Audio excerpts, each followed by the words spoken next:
Battleground Productions presents Brass, the audio serial. Episode 9, Trapdoors and Backdoors. The year is 1885, but not one that would be familiar to you. For this is a 19th century that differs in many ways from the one in our history books. While the stage of the Royal Strand Theatre saw many great dramas enacted, in our world it never saw such a strange sight as a dozen criminals, under the direction of the mysterious Mlle. Tressano, about to rush the recently disarmed figure of young Cyril Brass, martial artist extraordinaire. I don't suppose you would consider giving me my stick back if I were to ask you politely. No. Well, I thought not. Well, no harm in asking. So, you know who I am. I do. That's why I took your stick. Weapons out, men. Yeah, all right. On my signal. 1, 2... Hey, what's going on? The lights! Well, what happened to the... Hands out! Don't let him get away. Can't see a thing. Where should we... And now they're back on! But he's gone. Numbskulls, idiots! How could you let him go? To where? How'd he find his way off the stage? He couldn't see no better than we could. Doesn't matter. Quickly, to the exits. We mustn't let him escape. Yeah. But as the crew begin their search, a dozen feet beneath the stage, a very confused, though uninjured, Cyril Brass lies in the darkness on a thick horsehair mattress. Oh. Where am I? Under the stage. Who the devil are you? Not the devil. A phantom. A phantom, eh? Yes. Now what sort of occupation is that for a man? Who said I was a man? How did I get down here? The stage is covered in trapdoors. I merely opened the right one. Oh, I owe you my gratitude, then. I was in a bit of a tight spot. So it seemed. Not hopeless, mind. I relish a good set to. But 12 to 1 are not odds I prefer, particularly when divested of my cane. What happened to your weapon? I gave it to Mademoiselle Tressano. Ah, that was a poor choice. It was, yes. She is a viper in human form. I am coming around to that point of view. A neat trick, that, with the trapdoor. How'd you manage to take out the lights the moment before? I know this theatre intimately. Every light, every bit of scenery, every switch, trick, instrument, and effect. It is my home, and I rarely leave it. You're not a stage manager, are you? I manage this stage. Well then, how about if I call you the stage manager? Why? It is surely less ridiculous than calling you the Phantom. As you wish. Well, Mr. Stage Manager, again, I am grateful for your assistance. Now, could you direct me to the nearest exit? I've got a companion up in the gallery who no doubt is concerned as to my fate. I will lead you. Follow my voice. Follow your voice? Now look here, chum, don't you have a light of some sort? I dislike the light. Follow me, and I will lead you to the door. Oh, very well. So, why did you choose to help me out of that mess? Miss Tressano and her assistants have been impinging mightily on my hospitality for some time, with their visits to discuss their schemes and plots. I had hoped that rumors of my presence would dissuade such interlopers. Why do your sort always believe such silliness? My sort? Self-styled phantoms, spectres, and assorted bogies. Are you saying you have met others like me? Oh, at least a half-dozen in my travels. Such and so a place is haunted, they tell my parents, and next thing you know, we've been dispatched to chase after some mysterious lights or inexplicable church bells heard miles from any church. I see. And always it's no phantom at all. Merely some gang of robbers or smugglers, or at best, an eccentric old hermit who's half balmy from isolation. No offense. Some taken. Apologies. I'm sure you're a perfectly nice and ordinary person, and no doubt have the best of reasons for all this in-the-dark skullduggery. Have you ever seen her boss, this Kensington Gore fellow? Only once. He seems to entrust almost all of his business to this Tressano woman. I prefer not to engage ladies in physical combat, but as you have noted, she is no lady. Perhaps I can find a way of circumventing her and getting straight to Gore. Perhaps. Yet I will tell you that there is something strange about him. He is not what he seems. Ow! What is the matter? I've just banged my leg against some wretched weight.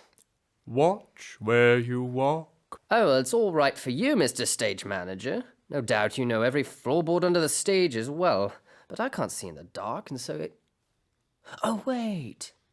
What is it? I just remembered. I have a light. What? Yes, indeed. I've got a repeating mat right here. That's better. Oh, Oh, my. I warned you. I warned you. I prefer the darkness. Now put out that light. As the repeating match flies out of Cyril's hand and he is again plunged into darkness, he is left with the after-image of a hulking form whose vast bone-white face features lank black hair and two mismatched eyes, one brown and one a milky blue. At the same late hour, Lord and Lady Brass are waiting in a small office at St. Bart's Hospital, having been led to their seats by a young intern on night duty. I'll let Dr. Stamford know that you're here, Lord and Lady Brass. Thank you, young man. Husband, why this delay? I hardly think of it as a delay, Madeline. Merely an effort to do things by the book for once. A waste of time. Even now, our children are off on covert missions of their own, while we sit in some office waiting to fill out paperwork. We are no longer in India or the Congo, my love. We are working in cooperation with the police and the powers that be, not despite them. So you say. But seeing as this police commissioner cannot even keep his prisoners alive long enough for us to interrogate them... All the more reason for us to be exemplary in our actions. We want to inspire the rule of law, not demonstrate its uselessness. Your ridiculous principles make me want to either slap you or kiss you. Can't decide which. A kiss, if you please. Very well. And perhaps a slap after. Lord and Lady Brass, Yes? I am Dr. Stamford. I understand you have an urgent request. An urgent and official request, Doctor, from the Commissioner of Police. Here. Thank you. Well, this certainly looks official. Now, what is the nature of your request? We need a corpse. Sorry? As fresh as you have. I'm afraid I don't understand. Please, Stamford. Time is of the essence. Lord and Lady, while I have, of course, heard of you by reputation, I'm afraid that since we are strangers to each other, you'll understand my request for some proof of your identities. Oh, you are no stranger to me, Dr. Stamford. You're left-handed, newly married, live within walking distance of St. Bart's, and were recently in Afghanistan, I perceive. How could you possibly... Oh my! Well done, Lady Brass, for I am sure it must be you. Oh, yes. Oh, yes, indeed. I was in Afghanistan, as you must have known from my military bearing, my weathered face, and my vocation as a doctor. I was once present when a clever cove pulled the same trick on a doctor friend of mine. I hate that man. I suppose you must have guessed the other things about me from one thing or another. Guessed? Yes. Once you have it all explained to you, you see. So very simple, isn't it? Simple? Back to the matter at hand. Doctor, we need to borrow a fresh corpse. I still don't understand. What do you mean you want to borrow it? Dr. Stamford, it's really quite straightforward. We seek to infiltrate the realm of the man known as the Graveyard King, and he requires as entry to his court a dead body. With any luck, we should be able to return the corpse by tomorrow. Well, it's an extremely unorthodox request. And that's why we're making it to you in private at 1 a.m. Of course, of course. Very well. I haven't been in the morgue since coming on my shift, so I'm not entirely sure of our current residence. Any preference as to age or gender? Male, if you have one. Of your approximate age and build, if possible. I'll see what we have in the morgue. A moment, please. Really, Madeline? Your approximate age and build? And why not? We've already rattled the poor man's cage enough as it is. Did you have to announce on meeting him that he was left-handed and had been in Afghanistan? I was correct, wasn't I? You could use a bit more of the common touch, my dear. And why, precisely, would one want to spend time touching common folk? Snob. Vulgarian. Well, he's a bit older than me, but hopefully he fits the bill. A John Smith pulled out of a rooming house in Elephant Castle. Bring him in here, Adams.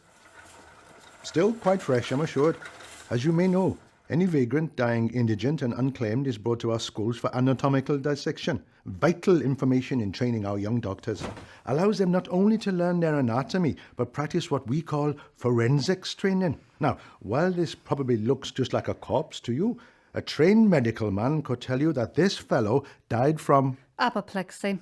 Brought on by excessive drinking and a hemorrhage stemming from an injury on his right abdomen, most likely a fall against furniture while inebriated. I'm guessing a dresser from the height. You can see the bruising clearly. And the excessive drinking is, of course, evident from the burst blood vessels on his cheeks and nose, and the lingering smell of cheap gin. Or something of the sort, I would guess. He'll do nicely. All right. Adams, take him out and prepare him for transport. Yes, sir. And what does this graveyard king do with the bodies that are brought to him? What do you mean? We're well supplied here at St. Bart's, as are other teaching hospitals. I'm afraid that there are any number of uses that the criminal class might have for dead bodies, most of which are too morbid to dwell upon. Well, I do work in an office with a morgue, Lord Brass. Suffice to say that little can shock me. Beware of matches and soap sold by rag and bone men is all I will say on the subject. Good Lord. Thank you for the loan of the corpse, Doctor. We shall treat it with respect for the soul that once inhabited it, and, if possible, we'll return it to you within 24 hours. In the meantime, could you please have it delivered to the west entrance of Highgate Cemetery? Delivered? Tell your man to be on the lookout for 2 disreputable rogues by name of Darby and Mole Peacham, who claim to be tinkers. Are you sure that such company can be trusted?